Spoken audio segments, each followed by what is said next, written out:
Obrigado. Elevai o vosso espírito. Qual que é uma maneira da gente elevar o espírito? Fazendo uma prece. Exato. Não foi combinado não, hein? Só para deixar claro. Ninguém combinou, não. Isso acontece muitas vezes. A leitura do Evangelho está relacionada com o tema do dia. Então hoje nós vamos falar sobre prece, que é um tema recorrente. Inclusive eu estava olhando nos arquivos, se não me engano, a gente falou desse tema no ano passado. E teve uma pessoa até agradecendo, uma trabalhadora já, vamos dizer assim, das antigas, um dia ligou durante a semana, agradecendo, falando, que é um tema que para quem já está há um certo tempo no Espiritismo, estudando, isso é óbvio, a gente já sabe que prece demais não faz mal, que prece faz bem. E ela falou que estava com um problema, era um problema físico até, era um problema, um braço doendo, e tinha que trabalhar, e estava com aquela... E não tinha pensado em prece. Então ela fez prece, e houve uma melhora. Ela até falou assim, nossa, não tinha pensado. Muitas vezes a gente se vê assim, a gente se vê numa situação difícil, e a gente não pensa que podemos fazer uma prece. Claro que, se for algo que a gente tem que passar, e que a gente não pode ser aliviado, a gente vai ter que passar por aquilo e pronto. Mas, até com um pouco como foi falado na leitura, no pior caso de todos, vamos supor que aquela prece a gente não recebe ajuda nenhuma, mas no pior caso de todos, a gente se elevou, entrou em contato com Deus, ou com os benfeitores, que são os seus enviados. Até para a gente descontrair, eu sempre dizia, devia dizer ainda, que eu sou um homem de fé, que acredito que Deus faz as coisas. Por isso que no fim de semana eu não uso alarme, porque eu acredito que Deus vai me acordar. E falando nos enviados de Deus, então Deus enviou um espírito agora, a gente deu o nome de Sofia, que então ela está encarregada dessa tarefa no fim de semana. Durante a semana a gente acorda mais cedo, a Silvia vai lá e acorda ela, mas no fim de semana, e a gente sempre tenta dar uma técnica ali, ontem e hoje, 8h30 da manhã, durante a semana ela estava acordando mais cedo do que a gente, que não é o normal, Ela é um enviado de Deus bem comportado, vamos dizer assim, Vamos dar um exemplo aqui para a gente entender, porque às vezes, quando a gente está iniciando no Espiritismo, a gente não entende, ou na verdade, não precisa nem estar iniciando. Eu vou ler essa historinha e depois vou dar um testemunho também. Isso aqui está lá no Evangelho de Lucas, no capítulo 18, itens 9 a 14. Você também pode encontrar essa parábola no Evangelho segundo o Espiritismo, capítulo 27, item 3. Inclusive, muito do que vamos falar aqui está no capítulo 27 do Evangelho segundo o Espiritismo. Até depois, se alguém puder trazer o Evangelho aqui para mim, seria uma boa ajuda, que eu vou precisar consultar. O capítulo 27 do Evangelho segundo o Espiritismo, ele vai dando toda a explicação, E depois, no 28, coletâneas de preces, que a gente também vai... Obrigado. Que a gente também vai falar um pouco. Então, estava lá o fariseu e o publicano. Então, esses dois homens subiram ao templo para orar, para fazer sua prece. Então, o fariseu, eu não vou nem dizer, vocês vão adivinhar quem é quem pela figura. O fariseu, mantendo-se de pé, orava assim consigo mesmo: Meu Deus, rendo-vos graças por não ser como os outros homens, que são ladrões, injustos, adúlteros, nem mesmo como este publicano. Jejuo 2 vezes por semana, dou o dízimo de tudo o que possuo. O publicano, então, ao contrário, conservando-se afastado, não ousava sequer erguer os olhos ao céu, mas batia no peito, dizendo: Meu Deus, tende piedade de mim, que sou pecador. E Jesus disse: Declaro-vos que este voltou para casa justificado, e o outro não, porque aquele que se eleva será rebaixado, e aquele que se humilha será elevado. Então, se a gente vê aquela prece do fariseu, era ele se comparando aos outros e olhando os defeitos dos outros, né? Inclusive aquele que estava ali com ele, que na verdade os publicanos, eles não eram benquistos na época, né? Eles eram coletores de impostos. Quem aqui gosta de pagar imposto? Levanta a mão. Ninguém, gente. Pagar imposto é tão bom, não? Então você imagina se você tivesse que pagar imposto por uma pessoa, ao invés de fazer como a gente faz ultimamente, né, agora, eletronicamente, ou manda cheque, viesse uma pessoa bater na sua porta para cobrar. Que sentimento você tem por essa pessoa? Não seria bom. Então agora você está associando, e coitado, é só o mensageiro, né?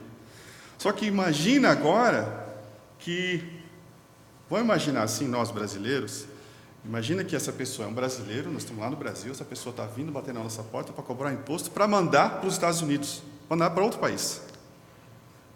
Ou na época, né, na nossa Portugal, que foram os nossos colonizadores, né? Como você se sentiria? Não só está pegando o seu dinheiro, mas está mandando para outro país, que era o que acontecia. Os publicanos mandavam para os romanos, né, na época que os judeus estavam sob o domínio dos romanos. Então, imagina. Então, não eram bem vistos. O fariseu, o que era o fariseu? Era um religioso, geralmente, que sabia muito sobre as Escrituras. Sabia. Mas muitos não aplicavam, né? Então, mas enfim, ele se achava, por saber, se achava já melhor que os outros. E aí você pega o que se achava melhor que os outros, com aquele que os outros achavam o pior de todos, por isso que a oração dele é dessa maneira, mas obviamente está cheia de orgulho, né? E é o que se fala no início dessa parábola. Disse também essa parábola alguns que punham a confiança em si mesmos, como justos, e desprezavam os outros. Isso não é uma oração. Já a do publicano, meu Deus, tem piedade de mim, que sou um pecador. Então, e se a gente for comparar, quem falou mais? Foi o fariseu, né? O número de palavras. Então está aí uma lição também, não é o número de palavras, não é a quantidade, é a qualidade. E quem é o mais beneficiado nessa sala aqui? Desculpa, sou eu, que estudei mais para falar. Então, mais beneficiado, na verdade, é o mais endividado, que tem que estudar e vir trazer para vocês. Então, por estar estudando, ter falado a Sofia de novo, aquele anjinho que veio de Deus para nos acordar no fim de semana, geralmente sou eu que coloco ela para dormir, e eu faço uma oração também.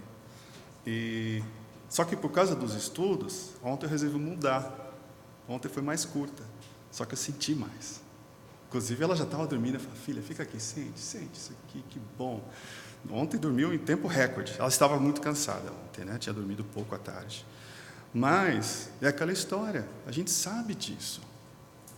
Muitos de nós já sabemos, mas às vezes tem que recapitular para a gente fazer direito, entre aspas, fazer que tenha mais efeito, não é? Então, esse estudo, essas reflexões de hoje, para alguns de nós serve como uma recapitulação, para outros serve como aprendizado. A eficácia da prece, né? A gente vem falar que ela tem sido comprovada em todas as áreas e seu poder está nos pensamentos e no amor que usamos para formulá-las. O amor aos outros e a nós mesmos. E lá no Evangelho, segundo o Espiritismo, no item 9, do capítulo 27, as orações dirigidas a Deus são ouvidas pelos espíritos encarregados em realizar a vontade de Deus. Aquelas que são dirigidas aos bons espíritos são levadas até Deus. Então, Deus sempre tem que ter a permissão de Deus para que aconteça. Então, se eu quero fazer oração para Jesus, se eu quero conversar com Jesus, posso fazer para Jesus. Se eu quiser fazer para Buda, para Maomé, para talvez Chico Xavier, para os católicos, da santa ou santo tal, tudo bem. Então, benfeitores espirituais que podem estar nos ajudando. Agora é interessante, tem uma história lá, Entre a Terra e o Céu, é uma obra de André Luiz, por Francisco Cândido Xavier, a menininha que estava fazendo preces por 2 anos. Levou 2 anos para as preces dela serem ouvidas para fazerem alguma coisa. Tinha o pai dela e tinha a madrastra. Então estava tendo lá uns problemas na casa. Ela fazia oração para quem? Para a mãe que tinha desencarnado. Menininha pequena, óbvio. Está aqui, se minha mãe não está aqui, quem que eu vou pedir? Vou pedir para minha mãe. Então fazia as orações lá e tal. Só que quem que estava causando a confusão naquela casa? A mãe. Porque essa mulher não aceitava, na cabeça dela, aquele marido era o marido dela, aquela filha era a filha dela. Mas ela já tinha desencarnado. O marido casou com outra mulher. Então era ela que estava obsidiando a família. Mas ainda assim, apesar de estar fazendo a oração para o espírito que não era um benfeitor, ainda assim as orações foram ouvidas e tudo ali foi resolvido. A questão a gente fala do que pedir, né? Leon Denis, lá na obra Depois da Morte, no capítulo 51, ele diz: a maior parte destes, de nós, seria incapaz de discernir o que convém, o que é proveitoso. Alguns pedem a fortuna, ignorando que esta, dando um vasto campo às paixões, seria uma desgraça para ele. Na verdade, a humanidade vive assim, Muita gente fala, na Mega Sena, tal. As pessoas não entendem que, na verdade, é uma das provas mais difíceis, a riqueza. Eu sempre digo que eu não jogo para não ter o risco. Então, deixa lá, deixa as outras pessoas ganharem. Se vocês quiserem, pesquisa, olha as matérias das pessoas que ganharam e o que aconteceu com a vida delas. Claro, vai acontecer com todo mundo? Não. Se a pessoa tiver a cabeça no lugar para saber usar o dinheiro, não vai ter problema. Como dizia um rapaz que vinha no inglês, ele dizia que, para ele, o dinheiro é como se fosse uma lupa. Então, você dá um dinheiro para a pessoa. Então, as características daquela pessoa vão simplificar. Então, ele dizia, uma pessoa que só quer saber de farra, tal, que é egoísta, quando ela ganhar um monte de dinheiro, ela não vai, de repente, virar um filantropista. Talvez vai dizer, eu vou doar 1% da minha riqueza. Por que não faz o contrário? Muito dinheiro, dou 99 e fica com 1. Mas não. E a pessoa que é muito caridosa, sim, ela vai usar aquele dinheiro para ajudar os outros. Então a pessoa não vai mudar. Simplesmente você vai ver, como dizem também, você quer conhecer uma pessoa, dê a ela poder e dinheiro. Para você realmente saber quem ela é. O Oscar Wilde diz: quando os deuses nos querem punir, eles respondem a todas as nossas preces. Alguém assistiu Bruce Almighty? É assim que fala em português? O Todo-Poderoso, não é isso? Mais um ali. Lembra? Quando ele fica ouvindo vozes, ele está no lugar de Deus, colocando ali como Deus, pessoa, que era o Morgan Freeman. Então, ele fica lá ouvindo os pedidos, as vozes, aí ele fica tentando ele tenta lá fazer um sistema de post-it, enche tudo de post-it, e ele fala, o Ctrl+A, seleciona tudo e dá tudo para todo mundo. Vira um caos. Porque as pessoas, nós não sabemos, a gente não sabe discernir o que a gente quer. Às vezes a gente está pedindo uma coisa, a gente não tem ideia. É só a gente olhar para as crianças, para quem tem criança em casa, se você deixar, você está numa cama de 1 metro, a criança, se você deixar, ela quer pular. Ela não sabe. Nós somos como crianças espirituais, talvez adolescentes, mas muita coisa a gente ainda não sabe. Tem aqueles que contestam a eficácia da prece, dizendo que Deus conhece tudo, não é? Se Deus conhece tudo, para que eu preciso pedir? Mas, vamos lá. Lá no Evangelho de novo, no capítulo 27. O que Deus concede, se a gente pedir ali com fé, coragem, paciência e resignação. Vamos decorar isso aqui, porque essa aqui é uma sigla inesquecível, em inglês. O famoso CPR. Coragem, paciência e resignação. Então, coragem para a gente continuar seguindo em frente, porque às vezes a gente titubeia, a gente quer desistir, a gente desanima. Então, me dá coragem. A paciência para saber esperar. Olha a história daquela menininha, 2 anos, aquela confusão ali na casa para que as preces fossem ouvidas, alguma coisa fosse feita. a resignação, é a gente aceitar a vontade de Deus. Porque a revolta, ela está sempre acompanhada pelo sofrimento. Então, se eu me revolto, eu vou sofrer também. Já se eu aceito a vontade de Deus, eu reduzo, eu alivio o meu sofrimento, vamos dizer assim. Então, E outra coisa, eu vou pedir as coisas para Deus, eu sempre brinco assim, Deus, me dá paciência. Não vai chegar assim, tô aqui, filho, toma esse copo aqui de paciência e está tudo resolvido. Né? Como se nos desse a virtude. Não é assim. Os meios para resolver situações com a ajuda, ele vai nos dar isso, um meio para resolver situações com a ajuda das ideias sugeridas pelos espíritos bons no mandamento de Deus. Né? E sem a gente saber que está vindo de Deus. Para quê? Para que a gente tenha um mérito. Então, tem a história desse homem, perdido no deserto. Com muita sede, obviamente. Ele se sente fraco no chão, ora a Deus para ajudá-lo, e espera, mas nenhum anjo veio trazer água para ele beber. Está vendo? Nenhum anjo veio ali trazer água para ele beber. Mas um bom espírito sugeriu um pensamento para ele se levantar e caminhar numa determinada direção e sentido. Então, ali, pelo instinto, ele reúne as suas forças, se levanta e caminha. Chegando a uma elevação, ele avista um riacho. Então, ele vê lá, finalmente ele achou água. Retoma a coragem e vai até lá. Tá. Qual que é a lição que fica para ele? Depende. Se ele tem fé, exclamará: obrigado, meu Deus, pela ideia que me haveis inspirado, pela força que me destes. Se não tem fé, se for parecido com aquele fariseu do outro slide, né? Que boa ideia eu tive. Que sorte de tomar a decisão da direita e não da esquerda. O acaso realmente algumas vezes nos ajuda. Quanto eu me felicito pela minha coragem e por não me haver deixado vencer pelo abatimento. Então, a gente vê ali também que a questão da fé é muito importante, né? E no Evangelho, como a gente tinha dito, a gente ia dar uma olhada aqui, no Evangelho segundo o Espiritismo, capítulo, esse vai ser o 19, dos muitos chamados, poucos escolhidos. Agora eu vou pedir para vocês exercitarem a paciência, no capítulo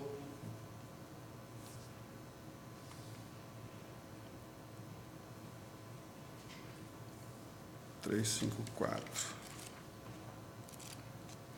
A gente vai dar uma olhada o que um espírito traz para a gente sobre a fé.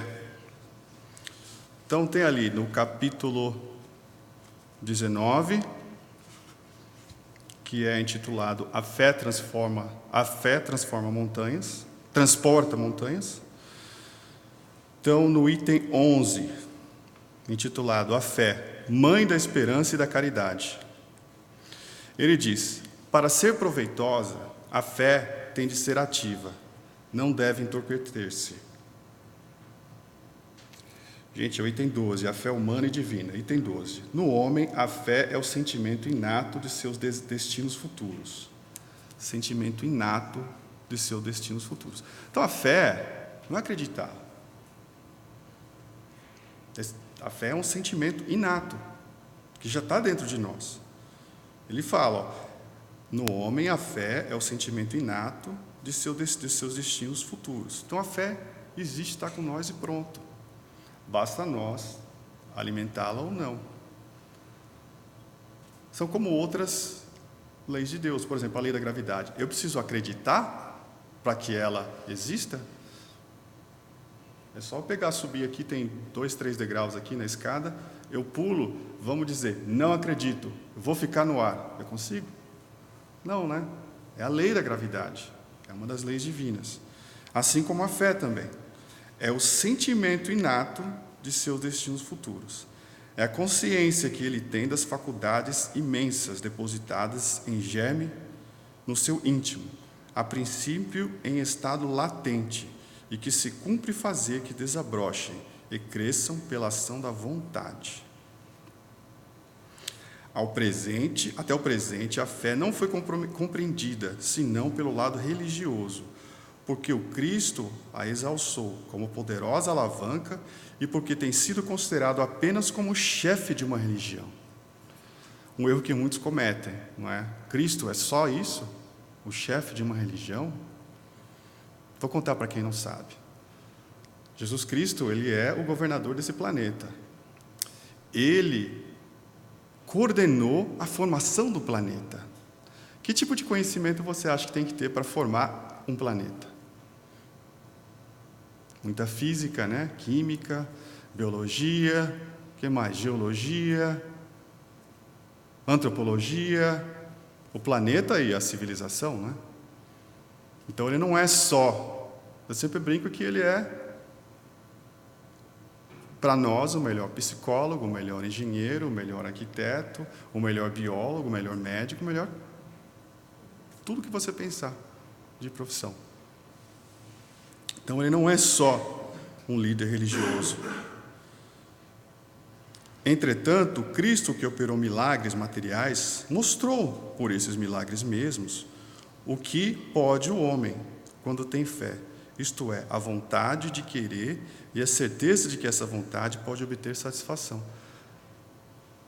Ele não falou que a gente tem que ter a fé, basta ter fé do tamanho de uma semente de mostarda para fazer o que eu faço, e que vocês vão fazer ainda mais.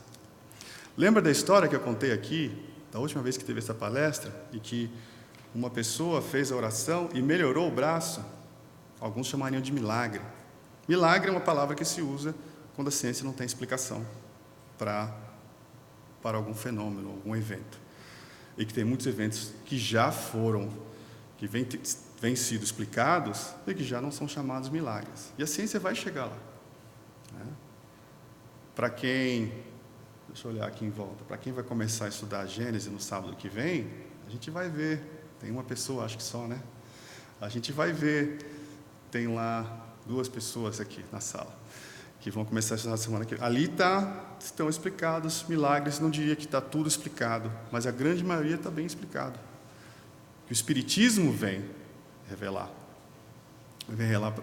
para a gente como que é esse mecanismo, como que ele funciona.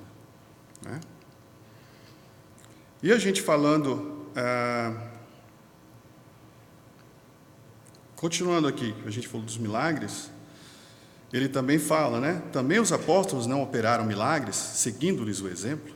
E até eu dei um exemplo aqui, não é nem de apóstolo, é uma pessoa aqui como nós. Ora, que eram esses milagres, senão efeitos naturais, cujas causas os homens de então desconheciam, mas que hoje, em grande parte, se explicam, e que pelo estudo do espiritismo e do magnetismo se tornarão completamente compreensíveis. Então, está aqui colocado no Evangelho segundo o Espiritismo, que veio antes da Gênesis, que depois lá a gente vê algumas explicações. Então, inclusive a gente falou um pouco de ciência, vamos ver essa questão da oração. O que a ciência tem para nos dizer? Eu vou pedir para a gente abaixar a luz ali, que vai ter um vídeo agora.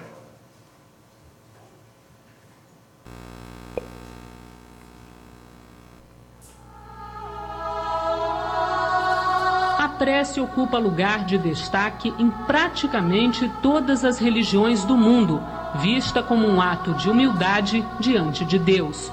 Na doença e no sofrimento, o ser humano costuma recorrer à prece, pedindo socorro e auxílio. E o que diz a ciência? O médico Eduardo Tosta, da Universidade de Brasília, decidiu investigar o assunto. Durante 3 anos, ele e sua equipe estudaram o efeito da prece sobre o organismo. Participaram da pesquisa 52 estudantes de medicina. As preces eram feitas por um grupo de 10 pessoas de diferentes religiões, que recebiam a foto e o nome do voluntário por quem rezariam.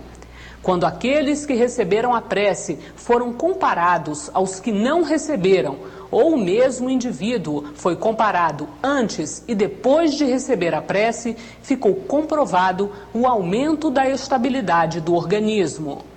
Essa nossa pesquisa especificamente mostrou que a prece, em primeiro lugar, atua em indivíduos sadios, diferente da maior parte das outras investigações que avaliavam o papel na cura da doença.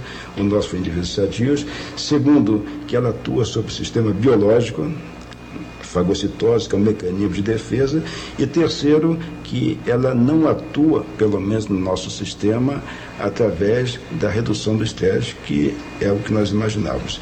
Saúde é equilíbrio. Saúde e harmonia. O momento que você estabiliza uma função, você está concorrendo para quê? Para a saúde. Ao contrário, se nós tivéssemos aumentado a fagocitose, qualquer aumento de uma função pode tirar a doença, inclusive uma função potencialmente boa como a fagocitose. A ciência está mostrando que existe uma razão por trás de tudo, a razão nós não desconhecemos, mas o efeito é verdade. É isso? Nós não sabemos o que é a prece. Ninguém sabe, e talvez nós nunca venhamos a saber o que é isso. Mas o simples fato de saber que ela pode fazer o bem, está ao alcance de todos nós, e nós podemos beneficiar nosso paciente com isso, por que não usar? Nós estamos simplesmente pisando um terreno ainda muito pouco conhecido, com a humildade de um aprendiz que nós temos que ter. Então, a lição, uma das lições grandes, foi saber o quão pequeno, foi constatar o quão pequeno nós somos. Mas, quando nós estamos frente à prece, usando, ou trabalhando, estudando, ou procurando aprofundar um pouco nessa coisa misteriosa que é a transcendência, que é a espiritualidade, que é o amor, que é Deus, alguma coisa, por tudo isso junto, nós temos que ver com a imensa humildade, saber quão pequenos nós somos, como a nossa ignorância é incomensurável, mas ao mesmo tempo de saber que nós temos a oportunidade de nos colocar frente a frente com uma verdade dessa. Aí nos dá de saber que nós somos parte dessa grandeza. Isso é uma lição muito importante. Então vamos lá. Ele fala... Pode acender as luzes, por favor? Obrigado. A gente fala de algumas coisas que ele falou aí, né? Muita coisa boa. E depois nós vamos falar de uma parte que ele disse que nós não sabemos e nunca vamos saber, né? Mas vamos ver o que traz para a gente o mentor Alexandre lá no Missionários da Luz, né, de Chico Xavier e André Luiz. A prece não é movimento mecânico de lábios, nem disco de fácil repetição no aparelho da mente. É vibração, energia, poder. A criatura que ora, mobilizando as próprias forças, realiza trabalhos de inexpressível significação. Semelhante estado psíquico descortina forças ignoradas, revela a nossa origem divina e coloca-nos em contato com as fontes superiores. Dentro dessa realização, o espírito, em qualquer forma, pode emitir raios de espantoso poder. Quando ele diz ali, espírito em qualquer forma, já fica claro para a gente que ele não está falando só de encarnado, só desencarnado. Todos os espíritos podem fazer prece. André Luiz, em nosso lar, dá o testemunho. Ele é auxiliado quando ele decide fazer uma prece, que ele diz do fundo das fibras dele. E naquele momento, chega o auxílio para ele. Ele se conecta com... Ele eleva, como foi na leitura aqui, eleva o seu nível vibratório e finalmente consegue receber ali o auxílio, e que era o momento, que era o merecimento dele.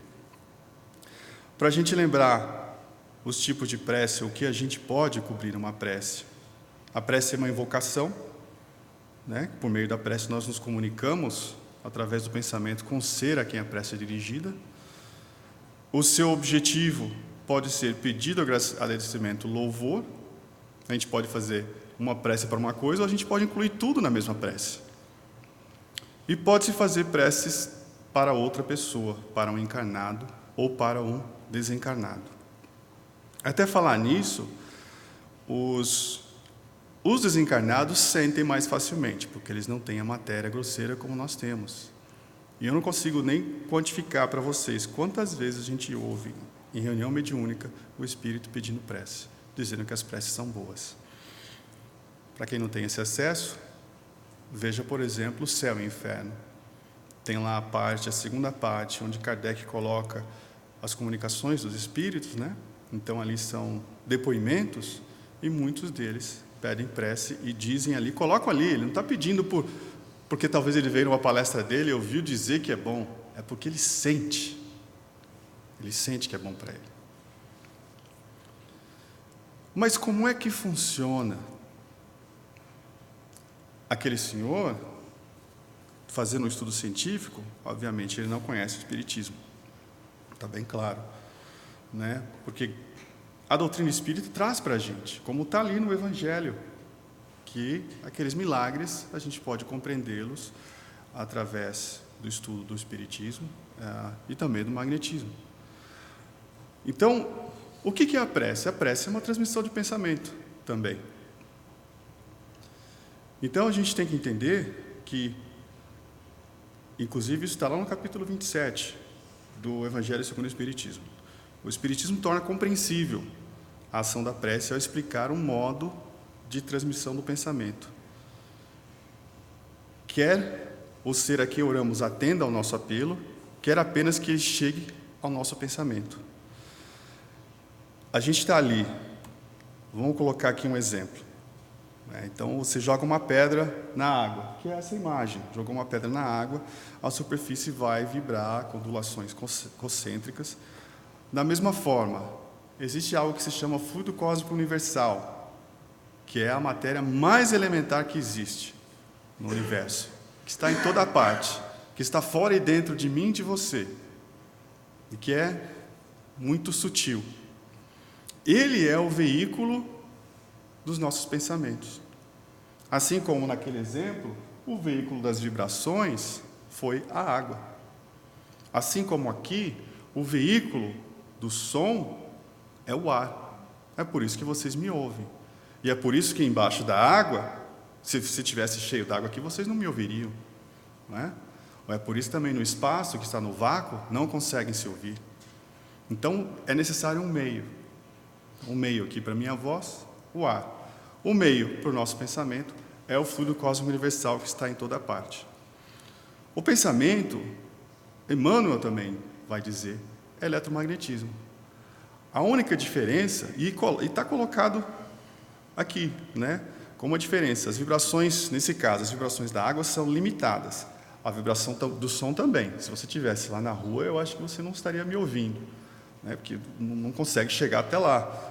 Por mais que eu grite, tem um limite, nem que seja até o posto de gasolina. Em algum lugar vocês não conseguem mais me ouvir, em um lugar não muito distante. Já pelo fluido cósmico universal, os pensamentos vão até o infinito. Então, não tem atenuação. É parecido, eletromagnetismo, parecido com o Wi-Fi, com o sinal celular. A diferença é que o sinal celular, talvez, dependendo das situações, pode ser 2, 3, 4 milhas de distância que vai chegar, mas ele está perdendo, está atenuando, e em algum ponto não tem mais. A cobertura da operadora Deus é infinita. Essa é a lição que fica. O fluido cósmico universal está em toda parte. É como a gente fala em outra palestra falando de Deus. A gente dizer onde está Deus, essa pergunta não faz sentido.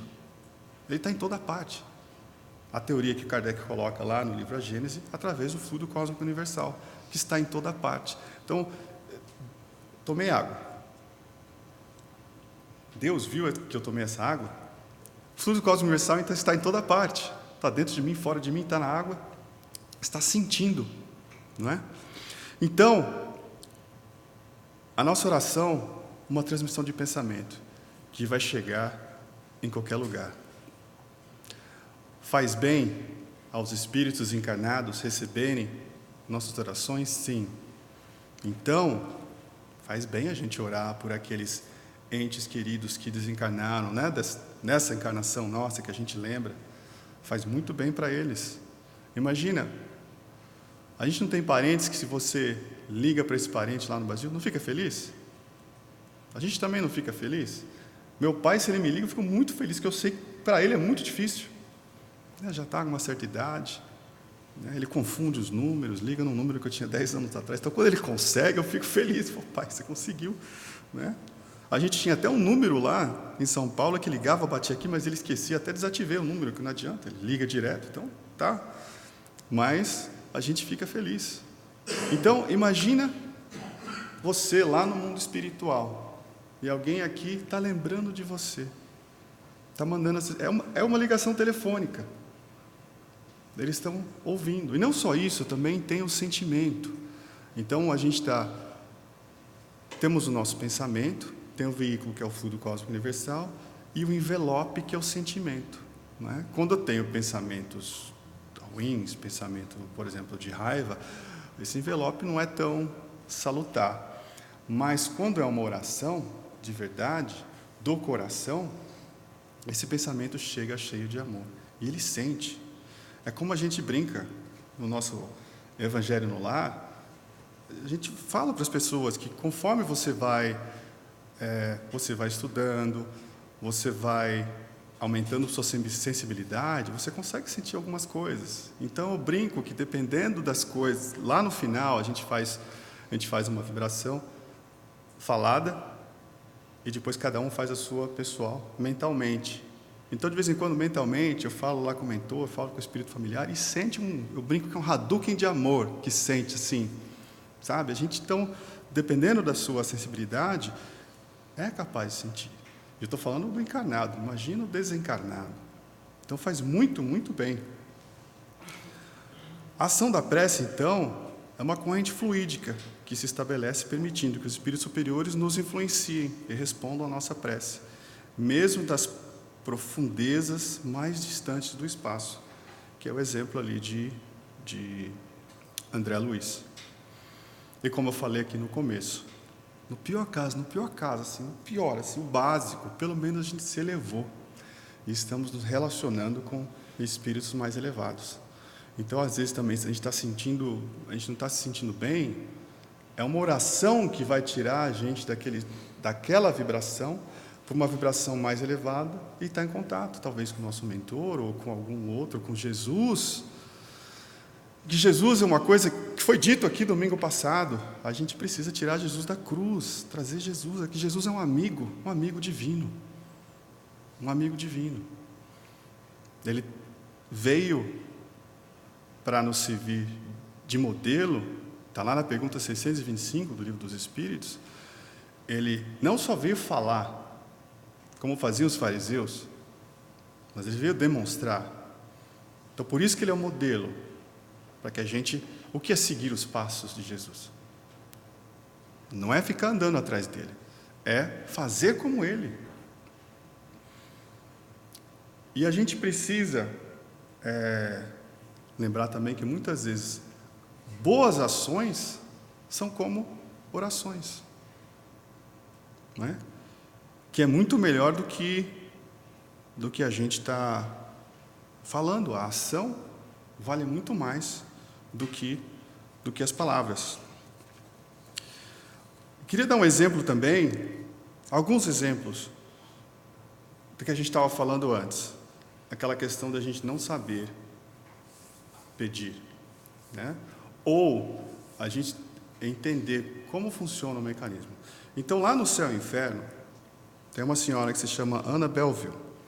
Ela desencarnou aos 35 anos, após longa e cruel enfermidade. Era vivaz, espirituosa, dotada de rara inteligência, grande retidão de julgamento e eminentes qualidades morais. Esposa, mãe de família, devotada, possuía, além disso, uma integridade de caráter pouco comum e uma fecundidade de recursos que jamais a pegavam desprevenida nas circunstâncias mais críticas da vida. Conhecia o Espiritismo, sem o ter estudado a fundo. Interessava-se por ele, mas nunca pôde fixar as ideias sobre o futuro. Este era para ela uma realidade, conquanto não lhe deixasse no espírito uma impressão profunda. Chegou um dia, então ela ficou 3 anos de cama, né? Chegou um dia que não tinha ninguém em casa e ela sentiu que chegou a hora. Era a hora de partir.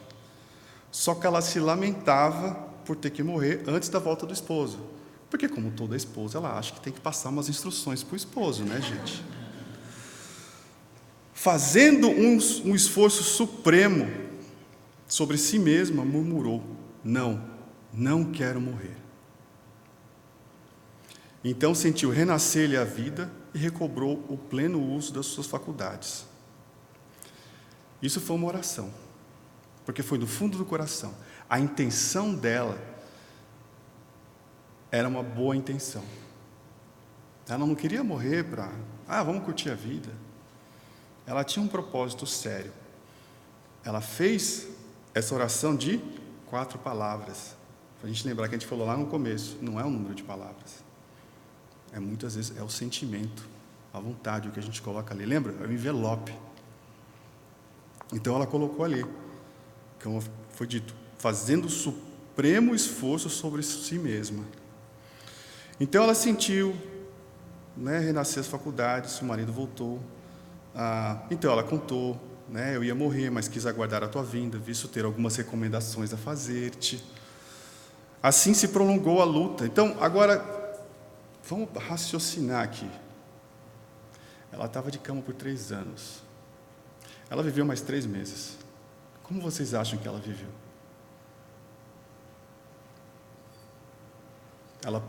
Ela prolongou. Ela estava por 3 anos, ficou 3 anos e 3 meses. Ela prolongou aquele sofrimento. Isso foi uma escolha dela, porque ela tinha as razões dela para continuar. Então foi dado a ela, sim, um tempo a mais.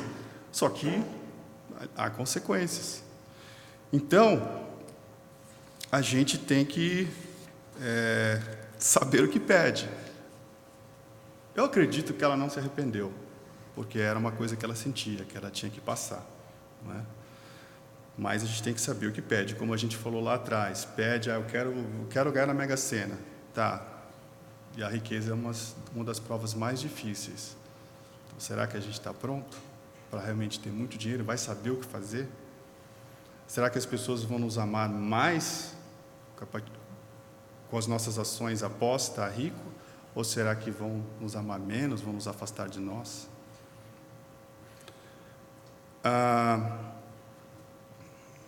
Um testemunho.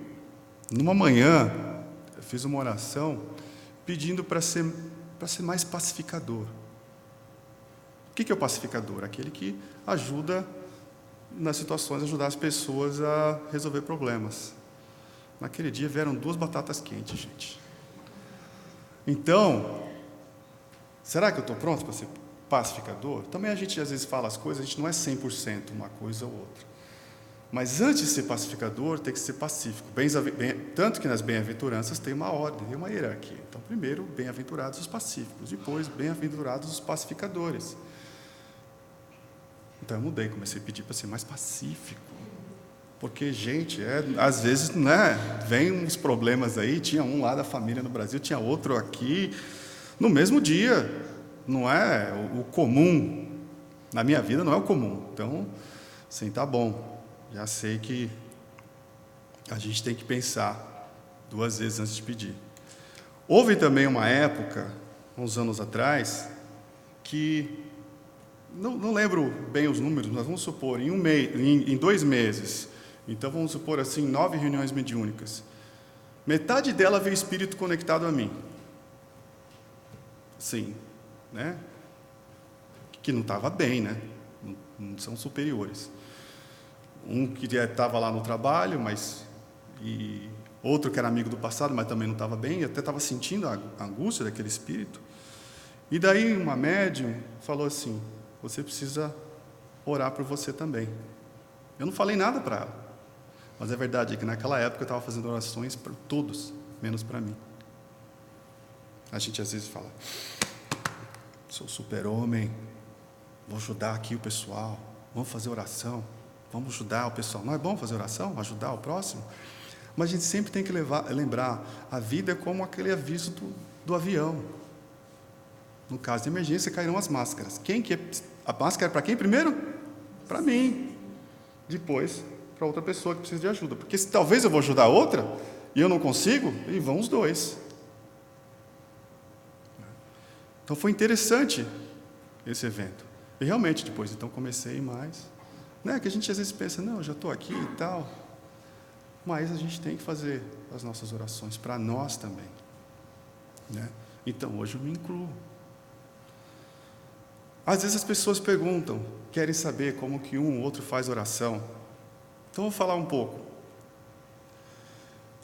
Porque eu também já aprendi, as nossas orações não precisam ser nomeadas. Como é que se fala? Não precisa dos nomes. Eu faço por grupos. Então eu faço pelos trabalhadores do ser, estudantes, frequentadores, mas eu não vou falar. Se eu ficar falando o nome de todo mundo, vão ser 3 horas, só aí. Às vezes esquece o nome, né? Às vezes vem frequentador novo. Então, é o grupo, o ser, a família. É óbvio que o pessoal lá de casa fala os nomes. Então, aqueles que eu acho que precisam mais, falo os nomes. Aqui do ser hoje, então tem uns 5, 6 que eu falo o nome, que eu acho que está precisando mais. Vou colocar o Gervão. Que está precisando mais. A família também tem lá, acho que em cada família, a minha da esposa, tem acho que 3, tem uns 5, 6, somando as 2 famílias, que assim fala o nome, pessoa que está hospitalizada, a pessoa que, 2 pessoas que passaram por depressão, que a gente sabe que sempre pode voltar, né? Então tem aqueles específicos. E vou contar um segredo. Por que falar desse tema hoje?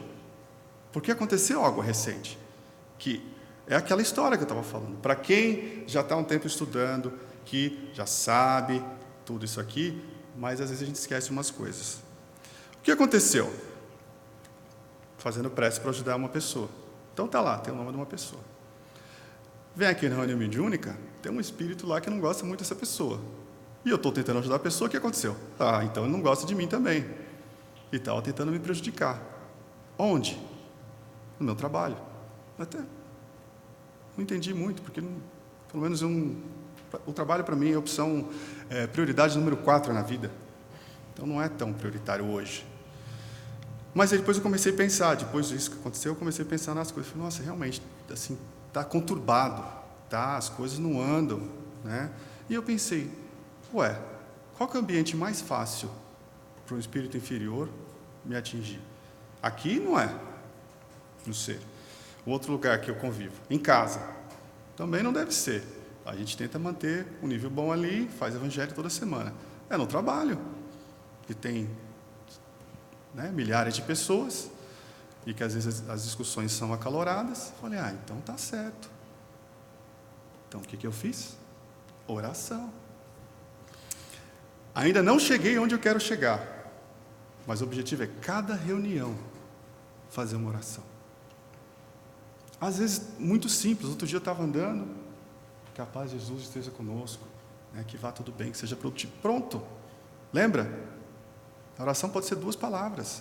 Não precisa ser. E não precisa ajoelhar, fazer, não precisa mostrar. Inclusive, no capítulo 27 vai falar isso. Que não é para ficar nas esquinas, orando para os outros verem.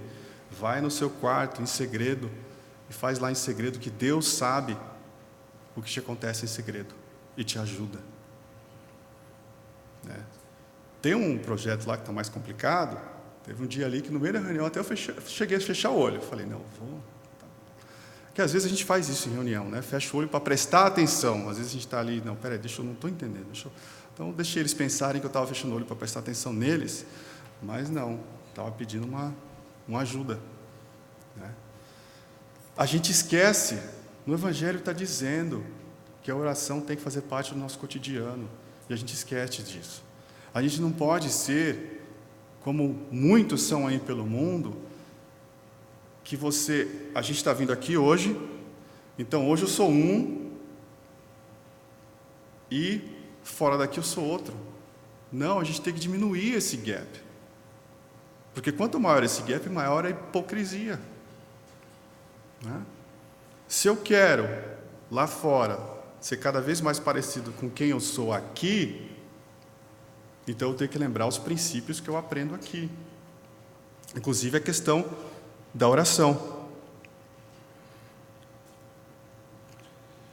Queria falar rapidinho algumas perguntas do Livro dos Espíritos, que às vezes as pessoas fazem. A prece torna o homem melhor? Pegadinha essa pergunta, hein? Porque aí você vai dizer, tem muita gente que faz prece aí. Resposta: sim. Pois aquele que ora com fervor e confiança se torna mais forte contra as tentações do mal, e Deus lhe envia espíritos bons para o assistir. Mas e aqueles que fazem um monte de oração e a gente vê fazendo coisas que não condiz? Se você pensou, Kardec perguntou, gente, está lá, ó. Pergunta seguinte: como é que certas pessoas, apesar de orarem bastante, têm um mau caráter, são ciumentos, invejosos, ele ainda colocou adjetivos, impertinentes, carentes de benevolência, de indulgência, e algumas vezes até mesmo viciosas? O essencial não é orar muito, mas orar bem. Essas pessoas acreditam que todo o mérito está na maior duração da prece, fecham os olhos para os seus próprios defeitos. Lembra do fariseu lá no começo? Era o segundo ou terceiro slide? Então não é a quantidade, e muitas vezes a gente não sabe a gente não sabe o que se passa dentro da outra pessoa. Então a gente aprende que a oração é do coração, é sincera. Por isso que, por exemplo, uma vez a pessoa perguntou: por que eu não vejo o pessoal fazer o Pai Nosso na casa espírita? Porque uma oração decorada é muito mais difícil de você colocar o sentimento. Então, por isso que se fala espontaneamente, para a gente colocar as nossas palavras e tentar colocar o sentimento ali, né? Agora, uma pessoa fazendo lá, ó, uma decorada, será que ela não está colocando o sentimento? Depende. No nosso Evangelho a gente faz, criou-se o costume de fazer o Pai Nosso, mas eu digo, é um esforço de se concentrar e prestar atenção em cada palavra do que está dito. Por exemplo, perdoai as nossas ofensas, assim como perdoamos a quem nos tem ofendido. Será que a gente pensa? Mas por que fala aquilo naquele pedaço do Pai Nosso? Perdoai as nossas ofensas, assim como perdoamos a quem nos tem ofendido. Então, me mestra da mesma maneira que eu mestro os outros. Por quê? Quem é o meu juiz? Aí é outra parábola. É a minha consciência. Então, como que eu vou ser julgado? Pela consciência que eu estou exercitando. Então, se eu sou intolerante com as pessoas, no nível de 0 a 10, nível 7, depois de desencarnar, o meu julgamento, eu vou estar me julgando com a minha própria intolerância. Então, se eu aprendo a ser mais tolerante com as pessoas, eu estou aprendendo a ser mais tolerante comigo mesmo. Se eu consigo perdoar as pessoas, que quando eu sou intolerante, eu me sinto ofendido, depois eu preciso perdoar. Então, eu vou perdoar a pessoa e vou exercitando o perdão para que depois, desencarnado, né, que esse juiz chamado consciência vai estar ali, porque a gente não vai ter as distrações da vida, a gente vai pensar na vida que tivemos, no que fizemos, no que deixamos de fazer. Então vamos julgar de acordo com a nossa consciência. Bem, ficou bem resumido. E para terminar, a prece deve ser uma expansão íntima da alma para com Deus. É o que coloca ali para a gente Leon Denis. Porque há uma coisa que a gente esqueceu de falar. Eu pensei, então parte de mim está lá. Eu falei do meu pai aqui.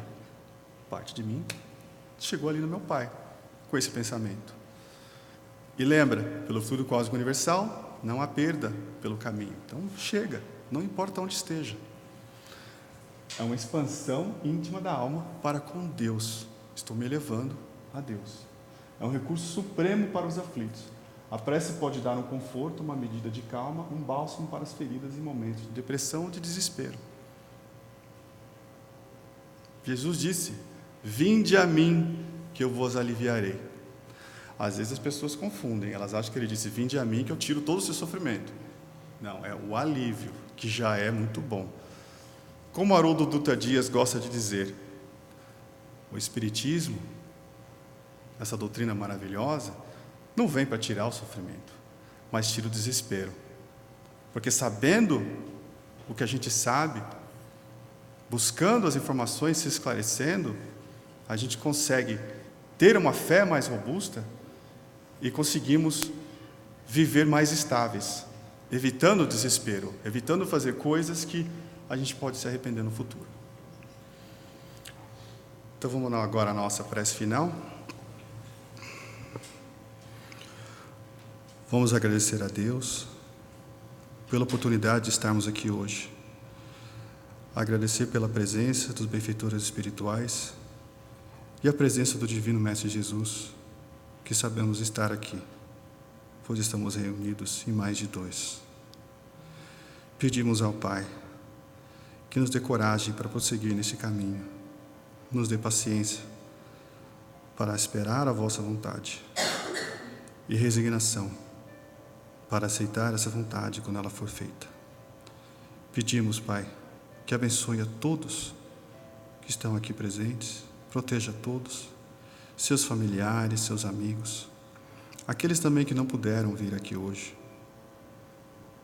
aqueles que não puderam vir, principalmente por sofrimentos espirituais ou materiais, que possam receber vossas bênçãos. Que a paz de Jesus esteja conosco hoje e sempre. Assim seja.